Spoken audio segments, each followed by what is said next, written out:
Boa tarde a todos e todas, boa tarde, deputados, deputadas. Agradeço em nome da FENAJUF a inclusão da federação aqui na audiência, nos deputados Tadeu Alencar, Érica Cocai e Alencar Santana. Agradecimento a todos os deputados por ouvir as nossas posições. Lembrando que a Federação dos Trabalhadores do Judiciário, né, como o nome judiciário às vezes vem à mente, muitos acreditam que às vezes nós representamos os juízes, deixando claro que aqui a posição são dos servidores do Judiciário, dos trabalhadores e trabalhadoras do Judiciário da União e não dos juízes. No primeiro ponto para destacar, presidente, sobre o momento político que a gente passa.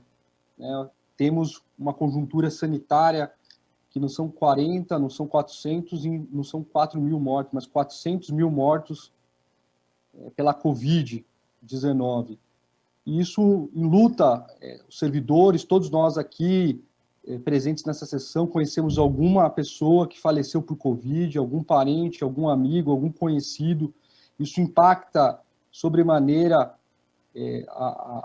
as pessoas para fazer esses debates. Então, na avaliação da nossa federação, não é o momento adequado político para fazer uma reforma de Estado, como a PEC 32 né? Ela não é apenas uma reforma administrativa, mas uma primeira fase de reforma de Estado.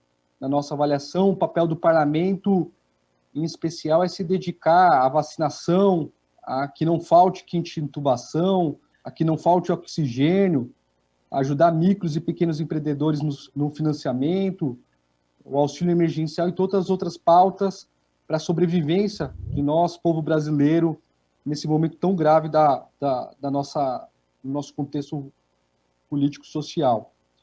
Além disso, há uma dificuldade muito grande de fazer um debate real, né, por mais que nós estejamos aqui hoje de maneira virtual, mas se todos os parlamentares quisessem estar presentes hoje na CCJ, se todos os parlamentares quisessem estar presentes hoje no Congresso Nacional, teria um impedimento que é a pandemia.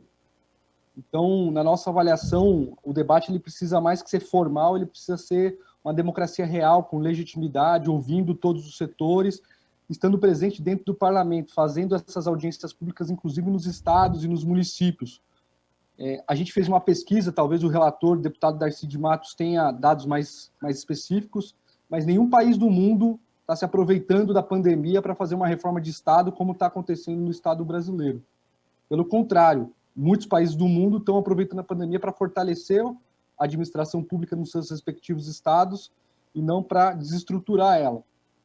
Então, fica aqui a nossa primeira observação preliminar, que a federação ela tem como princípio vacina no braço e comida no prato, e a reforma administrativa não responde a esse anseio para o povo brasileiro, para os servidores, para quem quer uma administração pública melhor.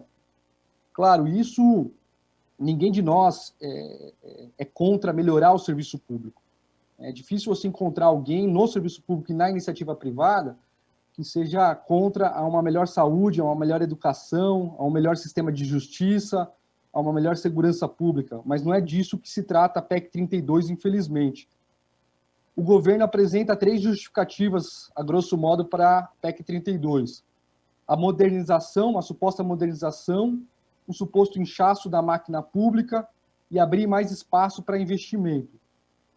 Sobre a modernização, nos estranha esse argumento, porque quebrar, como está quebrando, a estabilidade e o concurso público como critérios objetivos para entrar e para sair da administração pública, nos lembra o período muito remoto do Brasil, onde a confusão entre o público e o privado era muito presente, né? Então, a gente não tem essa avaliação que a PEC 32 é uma modernização da administração pública. Sobre abrir mais espaço para investimento para gerar emprego, isso já foi falado outras vezes, né? É importante ressaltar. Teto dos gastos, a PEC do teto dos gastos foi aprovada com essa justificativa, a reforma trabalhista foi aprovada com essa justificativa, a reforma da Previdência em 2019 com essa justificativa e a PEC emergencial com essa justificativa. Então, são justificativas que, por mais que foram aprovadas, os resultados concretos dessas justificativas não se concretizaram. Isso daí, em qualquer empresa privada, daria motivo de demissão do ministro da Economia nessas questões. Porque, por mais que as iniciativas tenham sido realizadas e aprovadas, uma promessa de geração de emprego, de melhoria da vida do povo brasileiro, acabou não se justificando. Então, sobre os investimentos, na nossa avaliação, 3 pontos ajudariam a abrir espaço para investimento. Um, que é a revogação da emenda 95. A gente não pode ficar mais 15 anos com congelamento de saúde, educação, segurança, enfim, na administração pública de uma maneira geral. 2, é a questão do pagamento dos juros. A gente precisa questionar o pagamento dos juros. A gente sabe que o orçamento da União, mais de 50% é para pagamento de juros, e isso não é questionado. E o terceiro ponto é uma reforma tributária que está dentro do Congresso, que é uma oportunidade desse Congresso avançar, que seja progressiva, que taxe os milionários, e isso ajudaria a ter mais dinheiro para investimento. Sobre a questão do inchaço da máquina pública, deputados, queria relatar que um representante do governo veio na audiência pública e apresentou um gráfico que seria supostamente um excesso de gasto com funcionalismo público. E aí ele apresenta um gráfico que, em 12 anos, o governo teria tido um gasto nominal crescente de 145%. Só que esse mesmo representante do governo se esqueceu de colocar a inflação desse período nesses gastos. Então, para nós, é claro, os dados são objetivos, aí não é critério de ideologia do governo, mas que não houve um processo de expansão dos gastos públicos. Pelo contrário, a emenda 95 ela restringiu e muito, inclusive, os reajustes e recomposições inflacionárias de nossos servidores. Além disso, é preciso destacar que boa parte da década de 80 até hoje, que houve um aumento do serviço público, se deu em especial nos municípios e nos estados. Isso se deu por uma opção do Constituinte, de colocar as políticas públicas sob responsabilidade dos municípios e dos estados e por isso, estruturar os municípios e estados com mais servidores, com saúde, educação, assistência social. Então, recentemente foi feito um estudo, onde o Brasil tem uma taxa de proporção de empregos públicos muito semelhante à América Latina e muito semelhante e muito menor do que os países da OCDE. Então, esse inchaço, esse número excessivo de servidores públicos, ele acaba não se traduzindo em pesquisas e dados concretos da realidade. Hoje, são mais de 90% do funcionalismo público que estão no executivo, ou seja, fazendo política pública na ponta, e do total, 40% é educação e saúde. Então, mexer hoje no funcionalismo público, tirando o pessoal da segurança, do poder de polícia, é mexer nesse público. Tem uma média de salários que já foi falado em outras audiências de R$ 4.200, sendo que o salário mínimo necessário, segundo o DIEESE, seria de R$ 4.900 para uma família de 4 pessoas. Então, na nossa avaliação, uma média de salário de 4 salários mínimos não pode se dizer que é privilegiado. Claro que em alguns setores do serviço público existe, de fato, um salário maior. A gente não é negacionista nessa parte. Mas são diversos fatores que levam ao salário maior no serviço público, assim como na iniciativa privada. A complexidade das atribuições, a responsabilidade no labor, a especialidade sobre determinados temas, além da própria qualificação dos servidores. Há uma pesquisa, novamente, que na União, 75% dos servidores têm pelo menos uma graduação, sendo que a iniciativa privada é menos de 15%. Então, tudo isso gera, com certeza, um salário, uma remuneração maior do que a média que está estabelecida. Mas sobre a PEC 32, e não só sobre as justificativas, a nossa avaliação é que há um afronta à Constituição de 88, e não meramente formal, mas também material. O artigo 5º, parágrafo 2º da Constituição, deixa claro que os direitos e garantias expressos nessa Constituição não excluem outros decorrentes do regime e dos princípios por elas adotados.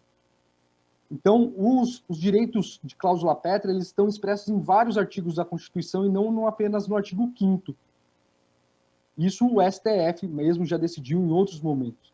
Então, a gente vê, por parte da PEC 32, por parte da justificativa do governo, uma forte ideologia por parte do governo, e a gente pede para que os parlamentares façam esse debate e tirem a ideologia do Estado mínimo de lado para olhar de uma maneira racional a importância da administração pública para o povo brasileiro, para o Estado e para os servidores, para as políticas públicas. E não colocar suas digitais numa PEC, que é o caso da PEC 32, que acaba restringindo de maneira muito expressiva os direitos dos trabalhadores do serviço público e os direitos do povo brasileiro de melhor serviço público de qualidade.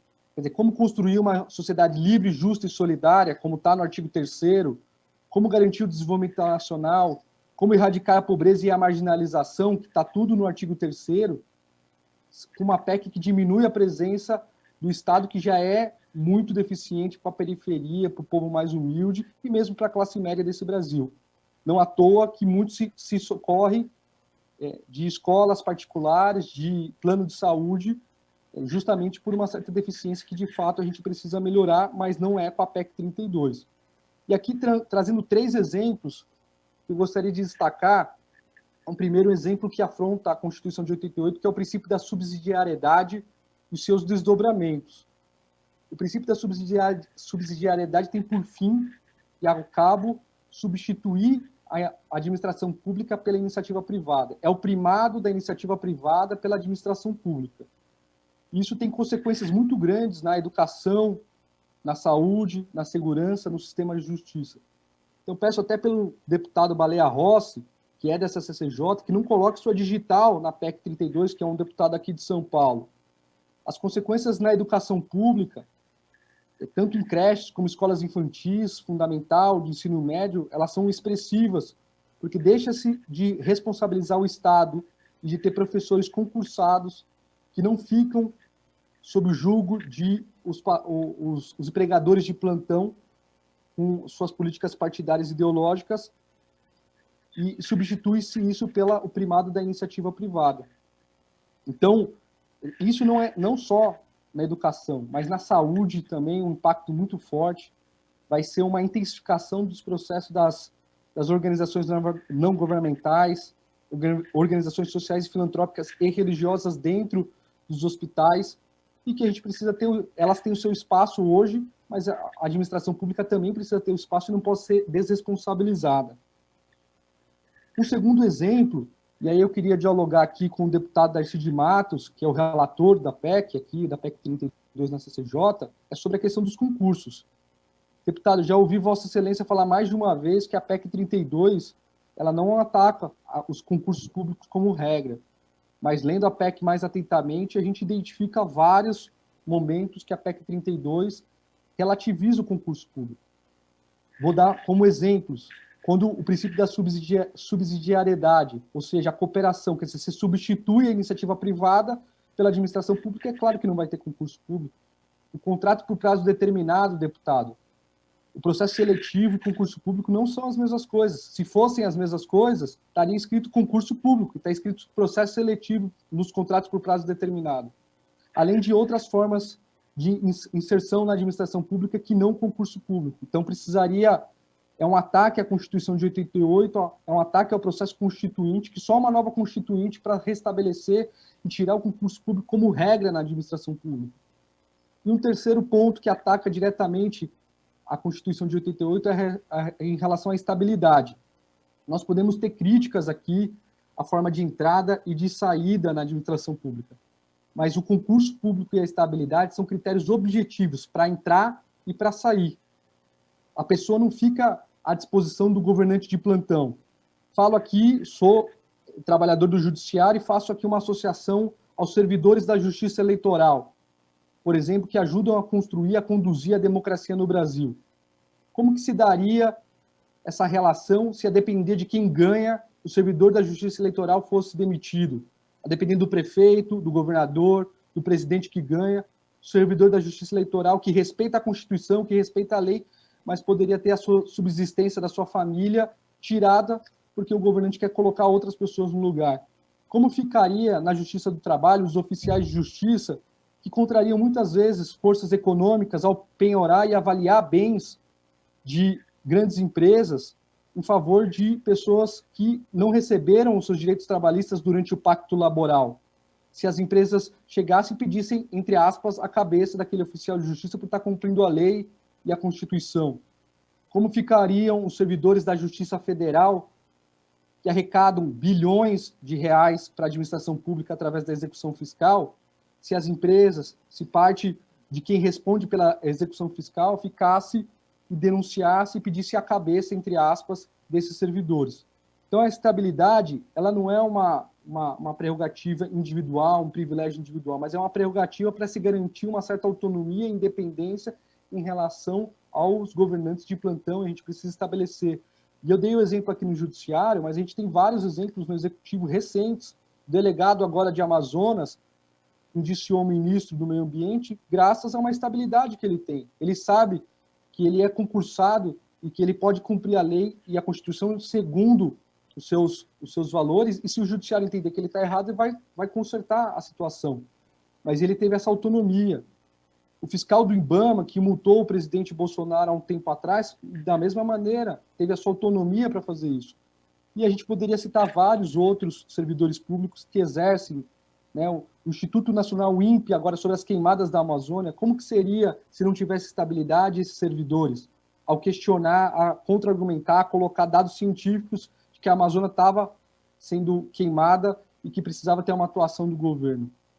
Enfim, para nós, servidores do Judiciário, trabalhadores do MPU, e mesmo servidores de uma maneira geral, não há problemas em ser avaliados, nós frequentemente somos avaliados, porém, é preciso ter critérios objetivos, critérios subjetivos para avaliação, que você deixa a deriva do governante de plantão, não interessa à administração pública, não interessa ao povo brasileiro e não interessa aos servidores. E, por fim, queria destacar e dialogar novamente com o relator, o deputado Darcy Matos, sobre os atuais servidores. Já ouvi, relator, Vossa Excelência falar mais de uma vez que não afeta os atuais servidores. Provavelmente a assessoria de Vossa Excelência acabou não passando todos os impactos aos atuais servidores. Eu vou citar 4 exemplos aqui, que é meramente exemplificativo, mas que são muito maiores. Primeiro, reduz as férias dos professores. A PEC 32 reduz as férias dos professores. Segundo, a PEC 32 ataca as verbas indenizatórias dos servidores, como auxílio alimentação, como auxílio transporte. Terceiro, a PEC 32 prevê a extinção de cargos e reorganização de atribuições por chefe de poder. Quer dizer, se meu cargo pode ser extinto por chefe de poder, como que a PEC 32 não afeta os atuais servidores? E, por fim, só como exemplo, mas tem outros exemplos, a PEC 32 afeta a paridade dos aposentados. Ou seja, é um direito que os aposentados têm hoje, infelizmente nem todos nós teremos, eu mesmo sou da geração já que não terei mais direito à paridade entre os ativos e os inativos, mas a PEC 32, conforme estudo do DIEESE e do DIAP, uma das consequências da reforma administrativa é o fim da paridade dos aposentados. Então, são 4 exemplos pequenos que acabam afetando. E para finalizar, os atuais servidores. E para finalizar, eu queria destacar 5 pontos que a reforma administrativa não ataca para reflexão. Primeiro, a revogação da emenda 95, a teto dos gastos. Novamente, uma emenda que asfixia a administração pública e que não permite que a administração pública forneça mais serviço público de qualidade para a população. Segundo, a PEC 32 não ataca a questão da ausência da database. Os servidores públicos até hoje não têm a database regulamentada, não tem um mês do ano, assim como o pessoal da iniciativa privada, que se faça a negociação da recomposição inflacionária ou de um reajuste salarial. Muitas vezes há um acúmulo de perdas inflacionárias que aí só depois os servidores precisam notar. É preciso regulamentar a database. Um terceiro é a questão da negociação coletiva. A negociação coletiva hoje no serviço público ainda não é uma prática da administração pública e não está regulamentado. Um quarto e penúltimo é o fim do nepotismo na administração pública. Como uma PEC que se diz modernizar a administração pública não trata sobre isso, sobre o nepotismo cruzado. A gente tem uma súmula vinculante do STF, mas não existe uma PEC sobre esse assunto. E, por fim, mesmo a regulamentação do teto dentro da administração pública, que não está regulamentado e poderia ser regulamentado. Enfim, não vemos problemas nisso. Então, são exemplos, e fechando os 15 segundos, são exemplos do que não afeta a administração pública, e peço aos deputados e deputadas um estudo cuidadoso sobre a PEC, porque ela afeta demais o povo brasileiro, demais a administração pública e demais os atuais servidores. E por isso ela precisa ser rejeitada aqui já desde o início na CCJ. Obrigado, presidente, estou à disposição para o debate. Bem, agradecendo aos deputados e deputadas que participaram desse debate. De fato, a PEC 32 é uma PEC que destrói o serviço público, é uma PEC que, do ponto de vista constitucional, ataca, a título meramente exemplificativo, o artigo 37, os princípios da impessoalidade e da moralidade, ao relativizar ou mesmo deixar como exceção o concurso público e a estabilidade. A gente sabe quais são os objetivos estratégicos de quem fez isso, né? É substituir aquelas pessoas que respeitam a lei, respeitam a Constituição e colocar as pessoas, as indicações. Entre os servidores, para que os deputados saibam disso, a PEC é conhecida, infelizmente, como PEC da rachadinha. E não é isso que a gente quer para o nosso Brasil. A gente não quer generalizar esse sistema da rachadinha que acabou acontecendo nos últimos anos aqui no governo nacional. É preciso garantir que a estabilidade ela é uma prerrogativa não pessoal do servidor, mas uma prerrogativa institucional, para que o servidor público possa cumprir a lei e a Constituição e não ficar sob chefia direta do governante de plantão e podendo ser substituído a qualquer momento.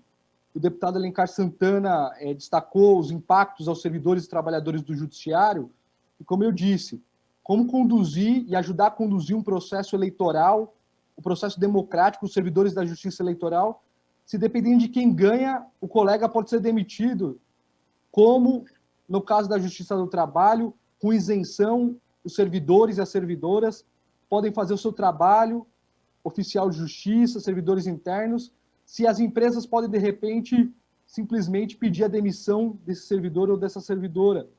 Então, como no caso da Justiça Federal, que atuam muito com a questão de execução fiscal, mas também com casos de corrupção, ele pode ser demitido simplesmente porque cumpriu a Constituição, cumpriu a lei 8.112.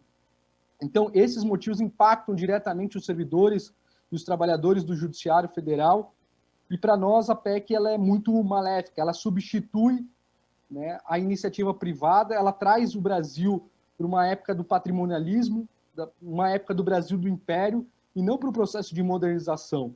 E é natural, o colega que dividiu aqui a mesa comigo, o Ademar, defendeu a PEC, né? Ele, como membro proprietário de escolas particulares, está vendo um nicho, né, empresarial para ele, porque ele sabe que se a PEC passar e o princípio da subsidiariedade passar, a escola pública vai ser exceção, e ele quer, claro, vendo seus negócios crescer e ter mais lucro, e é natural que ele pense dessa maneira. Mas nós, povo brasileiro, cidadãos e cidadãs, e mesmo os deputados, precisam ter uma visão mais equidistante disso e ver o que de fato melhora na vida do povo brasileiro, a PEC 32, conhecida como PEC da rachadinha, infelizmente, ou PEC da corrupção.